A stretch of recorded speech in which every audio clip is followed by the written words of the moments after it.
Hey, what's up everyone? Welcome to Threadbanger Projects. Now recently, we've received a whole bunch of videos in from you. This first video comes from someone you may already know, our very own Threadbanger blogger, Lee Meredith. Lee's an awesome contributor, and she was nice enough to send us this great sweater recon project. I'm Lee Meredith, and I have been a Threadbanger blogger for a while. And I'm Heather Mann, and I'm the editor of Croc Zine. I also run dollarstorecrafts.com, and I also blog for Threadbanger. My website is lethal.net, 2 E's.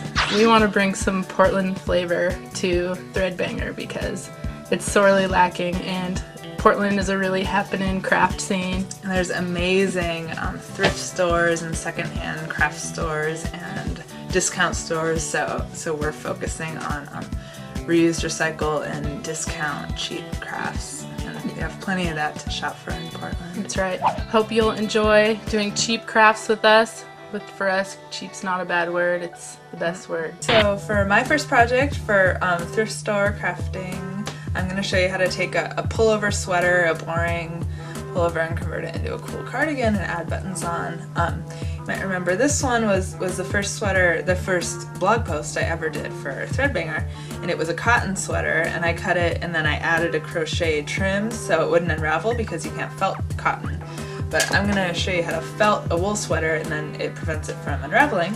I'm going to show you how to just do a basic version. You just felt it up, cut it, add buttons, and you got a cardigan. Alright, so for this project you need a wool sweater. It should be 100% wool, or it can have some like Angora or alpaca or other animal fibers, but it shouldn't have any cotton or nylon or rayon or acrylic, anything like that that's not going to felt. This one was 100% lamb's wool. And this one, before it was felted, it was significantly larger and you could kind of see the stitch definition, and now that it's felted, as you can see, it's tighter, it's shrunk in. You can't really see the stitch definition anymore, it's more solid. Felting a sweater is easy. We've all actually probably done it accidentally at one point in time. All it is running your wool sweater through the washer. First by running it through the hot cycle, followed by a rinse in the cold cycle. And bam, your sweater's felted. This process should totally shrink your sweater enough for you to start working with it.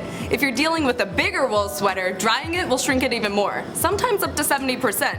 Alright, back to the lesson. Then you need buttons. I chose these contrasting red buttons. They're gonna be big and bright. I have 6 of them. You could do more than 6 definitely. You need scissors that are gonna cut the sweater good. I have embroidery scissors that I'm gonna use for the buttonholes. And then I'm gonna use yarn to sew the buttons on because they're big buttons with big holes, and I think it looks cool to use yarn. I like to cut my cardigans off center because if you're cutting it in the center, you have to be careful to be the exact center, and it's boring. I'm gonna cut it like way off center, probably like about there. With knit sweaters, even when it's felted, you can still see the stitches. So just start cutting kind of between stitches, and then you can just very carefully follow that column of stitches all the way up, and it'll be a perfect straight line. It'll look finished. I'm gonna go all the way up to the top here and just cut across the seam. So I'm gonna go like that, and then the button band can go over like that. That'll be cool. So there's my cut.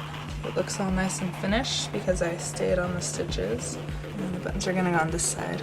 So you can use a ruler if you want and line them up all perfectly, or you can just eyeball it. I just eyeball it. And then you could either sew the buttons on first or cut the buttonholes first and match them up.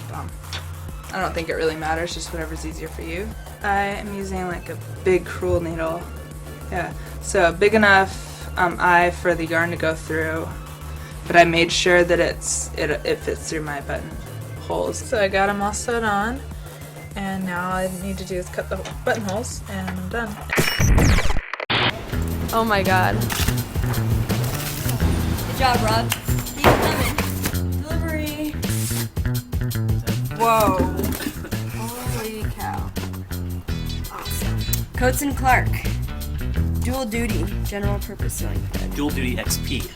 So all you have to do is send in your receipt when you buy a Threadbanger Janome sewing machine, and you can get this 50 spool box of awesome thread for free. Send in your receipts.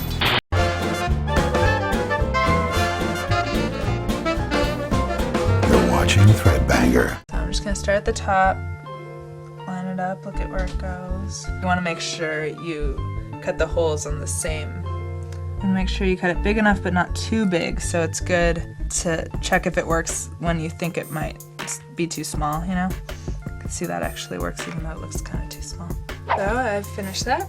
I buttoned it all up and ta-da, that's the sweater. But that's what I really need to do. Okay, ta-da. Hey there, Threadheads, it's Merritt from the forums.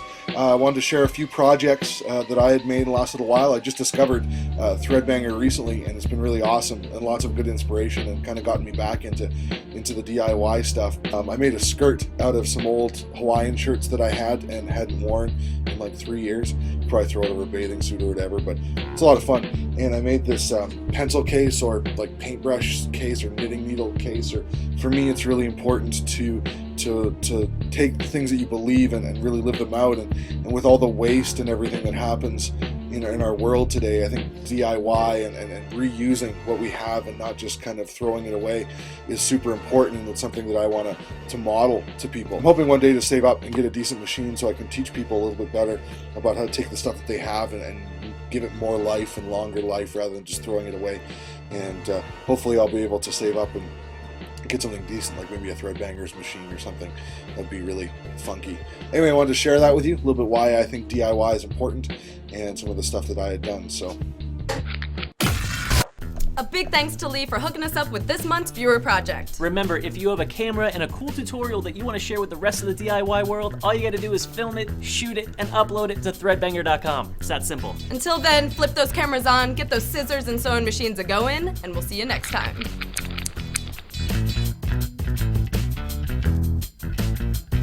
This week on WePCTV. For whatever reason, everybody in sci-fi decided, I guess in the 50s, that all computers, when they were going to speak, were going to speak, and we're going to speak in monotone. Maybe her whole family talks like Self-destruct. that. How was dinner? It's a little dry. WePCTV is brought to you by ASUS and Intel. You dream it, ASUS builds it, Intel inside.